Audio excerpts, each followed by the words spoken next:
هاد القطه اللي كتشوفها قدامك ماشي مجرد قطه عاديه، حيت هاد القطه الثروه ديالها كتقدر بحوالي 13 مليون دولار. ونزيدك هاد القطه عندها طائره خاصه وطبيب خاص وسائق خاص وحارس شخصي، وكتعيش حياه الرفاهيه اللي يتمنى اي واحد يعيشها واخا هي قطه.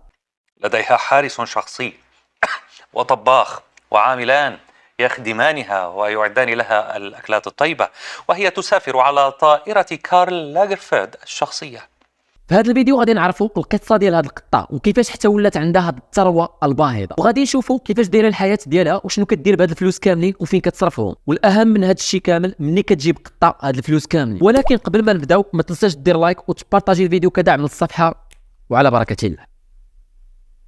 هاد القطه الملك ديالها هو كارل لاغرفيلد، واللي هو مصمم ازياء الماني كيتعتبر من بين اشهر المصممين في العالم. وما بين 1983 و 2019 كارل لاغرفيلد كان كيشتغل كمدير فني في دار الازياء الفرنسيه شانيل، الشركه الفرنسيه الرائده في مجال العطور والملابس والاكسسوارات. 19 فبراير 2019 كارل لاغرفيلد غادي يودع الحياه في العمر ديال 85 سنه، وفي هذه الوقيته اللي مات فيها الثروه ديالو كانت واصله حتى ل 200 مليون دولار. وبما انه ما كان مزوج، ما كانوا عنده وليدات، ما كان عنده حتى شي واحد في الحياه ديالو اللي غادي يورث هذه الثروه الضخمه. وفي الحياه ديالو عنده غير القطه ديالو اللي سميتها تشوبيت. هذه القطه كانت عزيزه عليه وكان كيحسبها بحال بنته اولا بحال مرته. السيد في واحد اللقاء صحفي كان قال على انه الا ولا الزواج بالحيوانات ممكن، فراه غادي يتزوج هذه القطه ديالو. ومن الحماقه ديال كارل لاغرفيلد هو انه فاش غادي يجي يموت غادي يخلي وصيه كيقول فيها على انه بغى جزء كبير من الثروه ديالو تورثو القطه ديالو تشوبيت. وبحسب موقع ايكونوميك تايمز فهاد القطه الثروه ديالها كتقدر بحوالي 13 مليون دولار، وهي ثالث اغنى قطه في العالم. الغريب في الامر هو ان هاد القطه عندها باج في الانستغرام فيها اكثر من 260 الف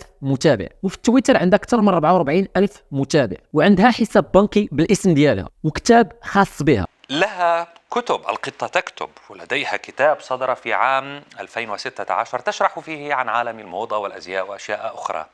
وهاد القطه قدرت على انها تجني ثروه كتقدر ب 3 مليون ديال الدولار من الاعلانات اللي كدير للشركات ديال الملابس والموضه في الصفحه ديالها. طبعا السؤال اللي غادي يكون كيدور في بالك هو شنو كدير هاد القطه بهاد الفلوس كاملين؟ راه غير قطه، واش غادي تسوق مثلا اخر الطوموبيلات اللي كاينين في العالم وغتاكل في افخم المطاعم؟ وغادي نقول لك على ان الحياه اللي كتعيشها هاد القطه هاربه على هاد النيفو بزاف. هاد القطه عندها جوج ديال المربيات خاصين بها واللي كيقابلوها 24 ساعه على 24 ساعه، كيدوشوا ليها وكيغسلوا ليها اسنانها وكينظفوا ليها البلاصه فين غادي تنعس، ومره كيخرجوا واحده لا بيسين باش تضرب فيها الشمس، وكل سنه كيديروا ليها عيد الميلاد ديالها وكيجيبوا ليها الكادويات. ونزيدك هاد القطه عندها طباخ خاص بها كيوجد ليها افخم الاطباق في العالم، وحتى الاطباق اللي كتاكل فيهم صناعه خاصه من الشركه ديال غويارد العالميه. وهاد القطه ما عمرها كلات في الارض، ديما كتاكل غير فوق الطبله. والحاجه اللي غادي تسالي معكم هو انها عندها طائره خاصه في الاسم ديالها وحارس شخصي كيمشي معاها فين ما مشات. ولكن بالرغم من هذا الشيء كامل وبالرغم من هذا الحماق كامل اللي شفتوه، شوبيت ماشي هي اغنى قطه في العالم. اغنى قطه في العالم هي واحد القطه امريكيه اللي سميتها نالا، واللي عندها حساب في الانستغرام فيه اكثر من 4.5 مليون متابع. وفي سنه 2020 هذه القطه حطمت رقم قياسي في موسوعه جينيس للارقام القياسيه كاكثر حيوان اليف متابع على انستغرام.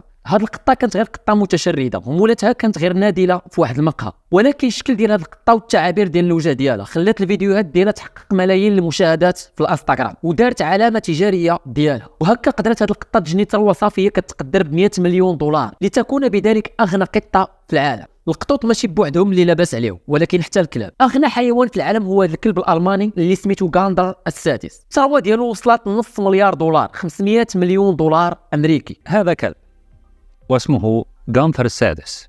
طيب إذا قلت لكم إنه يملك نصف مليار دولار تديرها مؤسسة مالية تدعى غانثر جروب. ولينا عايشين في واحد الزمان اللي الحيوانات ولات عندها حقوق وقيمة أكثر من الإنسان، وهذه شي حاجة اللي هي مؤلمة مع الأسف. في التعليقات خليوا لي الرأي ديالكم في هذه الحيوانات، واش كتستحق هذه الثروة ولا ما كتستحقهاش؟ وما تنساش على أنك دير فولو للباج باش يوصلوك الفيديوهات جداد. تلاقاو في فيديو جاي إن شاء الله، والسلام عليكم.